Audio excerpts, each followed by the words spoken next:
e o governo estão batendo cabeça sobre a manifestação em resposta ao ato de Bolsonaro na Paulista. Vamos ver a reportagem da Folha que está em destaque no nosso site, no UOL, sobre esse tema. Tá aí, ó. Kátia Seabra e Vitória Azevedo assinam a reportagem. Houve o ato de Bolsonaro, né, de apoio a Bolsonaro, promovido pelo Malafaia e pelo próprio Jair Bolsonaro no domingo. E a esquerda planeja fazer uma manifestação. Integrantes do PT e do governo Lula se dividem sobre a conveniência da convocação de um ato em defesa da democracia. Esse ato anunciado pela presidente do PT, Gleisi Hoffmann, está previsto para acontecer no dia 23, agora de março. A cúpula do partido nega que essa seja uma resposta à manifestação de Bolsonaro, só que aliados de Lula dizem que a comparação do número de participantes vai ser inevitável, né? Uma coisa que vai acontecer. O flyer que foi compartilhado por Gleisi nas redes sociais ainda ontem e convocava para o ato, dizia que a manifestação vai ser o Dia Nacional de Mobilização em Defesa da Democracia e vai ter como um dos motes sem anistia, em contraposição ao discurso de Bolsonaro na Paulista, no qual ele pediu anistia aos presos pelos ataques golpistas lá de 8 de janeiro e tudo mais, né, Sakamoto? Olha, Diego, eu não, eu já até comentei isso já aqui. Eu falei que é claro que todo movimento social tem direito e tem o dever de ocupar as ruas, né? Faz parte da nossa democracia, e ainda mais dois movimentos importantíssimos como o Brasil Popular e o Povo Sem Medo. Isso aí eles têm total legitimidade para poder ocupar e trazer as pautas que quer que seja. Eles representam grupos bastante numerosos da população e tudo isso mais. Então com relação à legitimidade, eu não questiono. Agora, eu questiono com relação ao momento, né? Primeiro é o seguinte, não é nem questão de comparação, você consegue, na verdade, a depender da pauta, você consegue botar mais de 1 milhão de pessoas na rua, né? Quando você tem, tipo, você tem protestos de educação, vários outros temas que a depender do momento, a depender da pauta, a depender do que acontece, você consegue levar muita gente para a rua. Né? A pessoa fala, não, a extrema-direita é que detém agora o monopólio da rua. É mentira, não é. É que depende de muita coisa. Agora, o que que acontece é que é o seguinte, eu vejo sinceramente que, primeiro, que a anistia não vai prosperar no Congresso Nacional, né? É, Se ainda estivesse sobre o risco de prosperar realmente, tivesse com alguma coisa bico do corvo, chama uma caceta de pessoas na rua e fala, peraí, que pouca vergonha é essa? Aí você vai ter uma coisa real, né? Agora, neste momento em que o processo está tramitando, que não há nenhuma vontade política para além do bolsonarismo de ver isso aprovado, não vejo por quê. Segundo, anistia não é uma coisa que vai puxar o grosso da população. E tem muita gente que é insatisfeita com o governo Bolsonaro porque perdeu parente, porque passou fome, tudo isso, né? Mas discutir a anistia como tema não é uma coisa que vai puxar gente para a rua. Sabe? Não é uma coisa que vai puxar a gente para o que vai trazer pessoas para a rua. Vão trazer quem? Vão trazer as pessoas dos movimentos de partidos políticos. E aí vai ficar aquela coisa, o pessoal vai discutir, falar, isso aqui é partidário, isso aqui não é o grosso da população, vai ficar um contra o outro, né? Noves fora que sim, que se você for trazer, se for trazer apenas, né, levar para a rua apenas os membros dos movimentos sociais e membros ligados a partidos políticos e organizações sociais, o número não vai ser grande.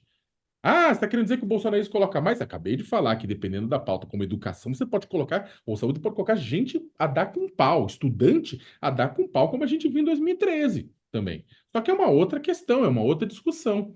Eu acho que ficar medindo, tentar medir forças com uma extrema-direita que está engajada em tentar salvar a cabeça do Bolsonaro neste momento, não faz sentido. Eu acho que é o que a gente teria que deixar deixa a Polícia Federal, deixa os órgãos e as autoridades, a Procuradoria-Geral da República, o Supremo Tribunal Federal, cumprirem seu papel institucional, rodarem a investigar quem tem que investigar, prender quem tem que prender, processar, condenar, julgar, absolver quem tem que fazer e por aí vai. E se houver algum risco de tentativa de rompimento democrático, né, por conta da atuação sei lá, se o Bolsonaro não aceitar ser preso depois que for condenado, se tiver no bico do corvo de uma aprovação de uma, eu acho improvável, um projeto de lei com relação à anistia para dar um perdão para golpista vagabundo, aí sim o pessoal vai para a rua, entendeu? Agora, pura e simplesmente, parece medição de força desnecessária e que não tem um apelo, não tem um apelo popular. Como o Bolsonaro consegue reunir aquele grupo porque estava com apelo. O Bolsonaro está com a faca no pescoço. Ele virou, agora ele está como entre os investigados, né? Do outro lado é mais difícil.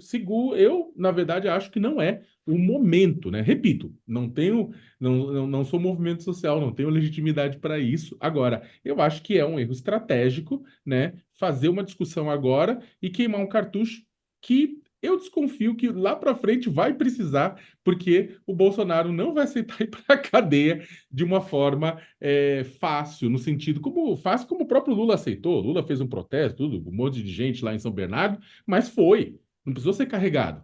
Eu acho que o Bolsonaro há uma grande chance de precisar ser carregado caso seja condenado. E aí, Carla, como é que você vê isso? Não, eu concordo com o Saka, quando ele destaca a importância dos movimentos sociais e também quando ele fala que politicamente talvez não seja o ideal. Eu acho que é isso. Inevitavelmente, e há essa divisão justamente no governo e no PT. Por quê? Porque vai ter a comparação com o ato do Bolsonaro, não tem como. E aí algumas questões que vão, digamos assim, quase que entregar de bandeja discurso para a direita, porque, apesar da mobilização ser concentrada, pedido aí no dia 23, no caso do Bolsonaro, ele concentrou tudo na Avenida Paulista, né?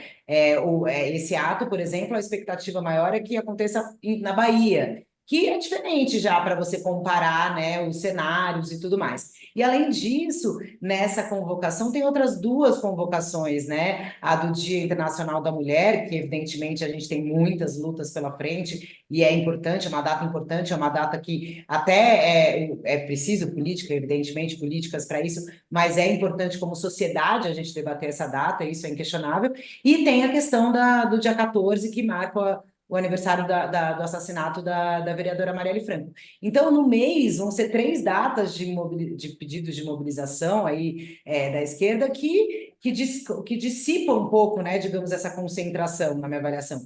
E aí você tem qual é o objetivo exato, né? Se não você contrapor a Avenida Paulista, que o próprio presidente Lula disse que estava cheia.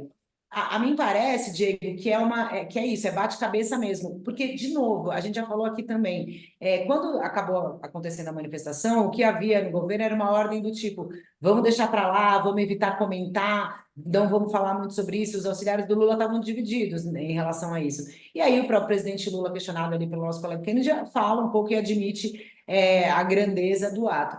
E aí a estratégia de vamos convocar também evidentemente divide e causa racha justamente por isso.